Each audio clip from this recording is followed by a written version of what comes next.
श्री शिवाय नमस्तुभ्यम, हर हर महादेव। दोस्तों, जैसा हम और आप सभी जानते हैं कि यह सावन का पवित्र महीना चल रहा है, जो कि बहुत ही दुर्लभ सावन है, जो कि 72 वर्षों बाद आया है।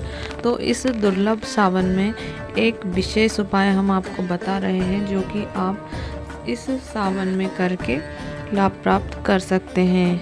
हम बता देते हैं कि इस उपाय को आपको करना कब है।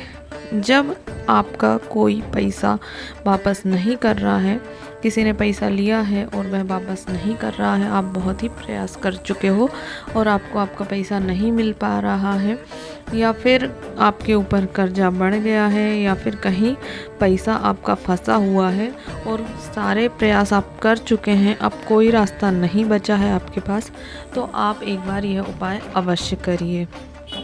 इस उपाय को करने के लिए आपको कुछ सामग्री की आवश्यकता होगी, जिसमें आपको पीले चावलों की आवश्यकता है, जिन्हें आप हल्दी से पीले कर सकते हैं। तो 5 पीले चावल की आवश्यकता होगी, 5 सफ़ेद पुष्प और 5 बेलपत्र की आवश्यकता होगी। इस उपाय को आप 3 स्थानों पर कर सकते हैं।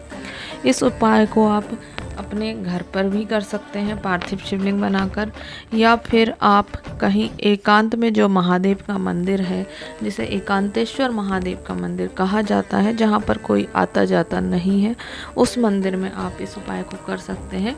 या फिर आपके घर में जो भी शिव जी का मंदिर है, आप वहाँ पर इस उपाय को कर सकते हैं। इसके लिए आपको यह तीनों सामग्री लेकर हल्दी से पीले किए हुए चावल और पुष्प और बेलपत्र लेकर शिव जी के मंदिर चले जाना है। यदि आपको ऐसा लगता है कि हल्दी से पीले किए हुए चावल शिव जी को नहीं चढ़ाना चाहिए, तो आप पीले चंदन से भी उन चावलों को पीले कर सकते हैं। और इन जो सामग्री है उसे एक क्रम में चढ़ाना है। तो आप ध्यानपूर्वक सुनिए कि इसे चढ़ाना कैसे है। सर्वप्रथम हमें जो चावल हैं वह शिव जी पर समर्पित करने हैं। उसके पश्चात हमें सफ़ेद पुष्प शिव जी पर समर्पित करने हैं। फिर अंत में हमें 5 बेलपत्र समर्पित करने हैं, और जो भी तीनों सामग्री है वह हमें एक एक करके समर्पित करनी है। श्री शिवाय नमस्तुभ्यम मंत्र बोलते हुए हमें 5 चावल एक साथ समर्पित नहीं करना, एक एक चावल उठा के एक एक बार में समर्पित करना है, एक एक पुष्प और फिर एक एक बेलपत्र। इकट्ठी सारी सामग्री समर्पित नहीं करना है, और श्री शिवाय मंत्र का, श्री शिवाय नमस्तुभ्यम मंत्र का जाप करना है।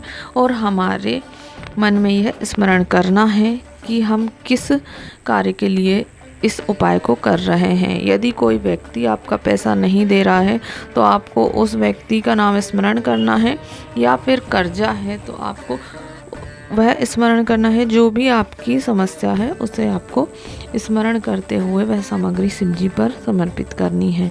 यह उपाय आप इस सावन में जो सोमवार आता है उस पर कर सकते हैं, प्रदोष पर कर सकते हैं, और शिवरात्रि पर कर सकते हैं। तो शिवरात्रि निकल चुकी है, तो आप इस सावन के सोमवार को यह उपाय अवश्य करके लाभ प्राप्त करें।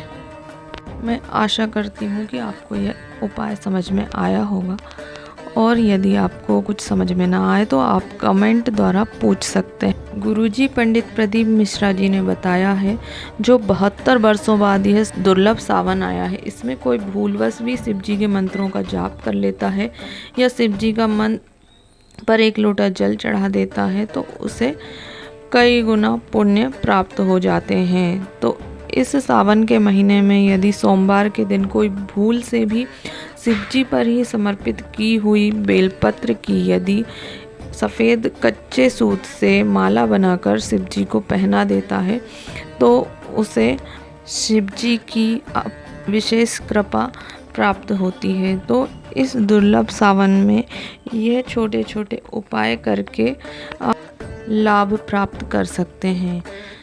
यदि आपको वीडियो अच्छी लगे तो वीडियो को लाइक ज़रूर करें। श्री शिवाय नमस्तुभ्यम, हर हर महादेव।